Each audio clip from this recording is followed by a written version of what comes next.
खरीदारी करने की राय जय की तरफ से। आइए, भसीन साहब भी हमारे साथ कार्यक्रम में हो चुके हैं शामिल, और भसीन साहब के बाद सेठी साहब और जैन साहब की तरफ से भी कुछ बेहतरीन पिक्स आने की तैयारी में। भसीन साहब, सबसे पहले तो दिवाली की बहुत बहुत शुभकामनाएं आपको, पूरे परिवार और IFL की पूरी टीम को भी। सबसे पहले तो इस दिवाली से अगली दिवाली तक बताएं सर, बाजार पर आपका आउटलुक।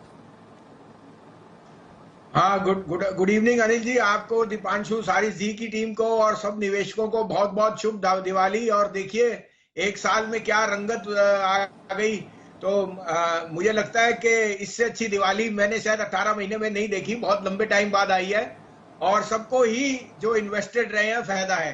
अगले साल के लिए इतना ऑप्टिमिस्टिक नहीं हूं मैं, मुझे लगता है यहाँ से एक अच्छी करेक्शन आ सकती है। और जो इजी मनी और जो IPO मार्केट है वो थोड़ा सा कॉशियस बना रहा है। बट लाइक वी सेड, ये मार्केट है, आपको दोनों तरफ की अपॉर्चुनिटीज मिलती हैं, इसलिए आपके साथ हम बाय सेल दोनों चल के रखते हैं।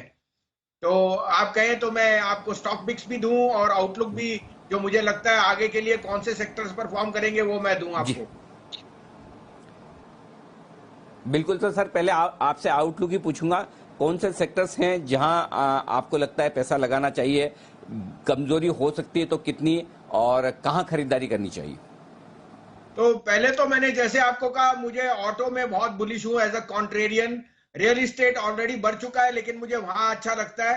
और मिड कैप बैंक्स मुझे वो बहुत पसंद है। लेकिन मैं फिर दोहराऊंगा, ऑटो, आपको याद है मैं कई दिन से कह रहा था आइशर मोटर के रिजल्ट्स अच्छे आएंगे। आइशर मोटर का भाव आज देखिए, आज सबका टॉप रीडर 6% अप है आइशर मोटर। और ऐसे ही मुझे लगता है ये टू व्हीलर्स में बहुत ज्यादा पेसिमिज्म है। बजाज ऑटो, हीरो मोटो, ये मैं इनमें बहुत बुलिश हूं। इनमें मैंने आपको, मैं कह नहीं सकता कैसी तेजी दिखती है। मुझे, जैसे मैंने कहा, लार्ज कैप IT बहुत पसंद है। TCS is one of my top favourite. लेकिन यहां मैं 2 मिड कैप आइडियाज दूंगा। आप कहें तो मैं कहूं तो ये मिड कैप आइडियाज मुझे बहुत अच्छे एज अ थीम दिखते हैं, और यहां से ये शेयर के भाव दुगने भी हो जाए तो बड़ी बात नहीं है। बताएं सर, ऐसे बेहतरीन 2 मिड कैप आइडियाज जो एक साल में डबल होने की रखते हैं ताकत, बताएं। तो पहला तो आपके यहां से राजस्थान से ही है, Rajasthan spinning and weaving mill, RSWM, Mayur brand के नाम से है। और इसने, ये यार्न टेक्सटाइल में सबसे बड़ा प्लेयर है, लेकिन कई साल से इसने उठाव चढ़ाव देखा है। This also belongs to the Jhunjhunwala family, जो HEG के प्रमोटर है। और आपको ये बताऊं कि इसने लास्ट 2 साल में डेनम में बहुत एक्सपेंशन किया है। और डेनम में अब ये they are one of the largest suppliers to the likes of Levi's and Wrangler and Calvin Klein. Problem क्या थी कि डेट भी इनके पास था because of some power ventures with state governments, solar and hydro. अब वो क्या हो गया कि वो पावर के वेंचर्स बहुत प्रॉफिटेबल होने लगे, and that will be the icing on the cake. ये हमने 350-375 पे कहा था, 420 का भाव है। मगर मुझे कोई दो राय नहीं, ये भाव 700-750 आपको इस साल में, इस अगली दिवाली तक दिखेगा। This will be my out performing stock. एक और मिड कैप जो मेरे को बहुत बुलिश है, उसमें आपने देखा ही है कि solar energy and the theme of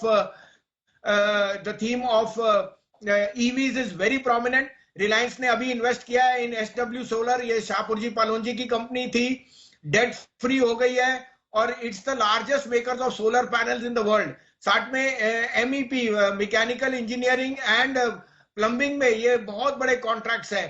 और जब रिलायंस का नाम है, आपके पास 375 पे ओपन ऑफर है, ये वापस अपने IPO प्राइस 700-750 पे जाएगा। लार्ज कैप में जैसे मैंने आपको कहा, Eicher, TCS, Bajaj auto is a throw away at this price, मुझे 4200 का भाव दिखता है। सो ये एक बास्केट है जो स्टॉक्स की मुझे बहुत बुलिश हूं। बिल्कुल, तो ऑटो स्टॉक्स पर बुलिश हैं, और साथ ही एक बेहतरीन टेक्सटाइल सेक्टर, और टेक्सटाइल सेक्टर की हम भी बात कर रहे थे, इस साल के लिए अब भी बढ़िया एक्शन दिखाएगा। ये सारे स्टॉक 50 से 100% बढ़ने की ताकत रखते हैं। तो 2 बेहतरीन मिड कैप शेयरों पर रखिए फोकस, RSWM और SW सोलार। धन्यवाद वसीम साहब, सोमवार सुबह आपसे फिर होगी मुलाकात। बहुत बहुत शुक्रिया सर, ये बेहतरीन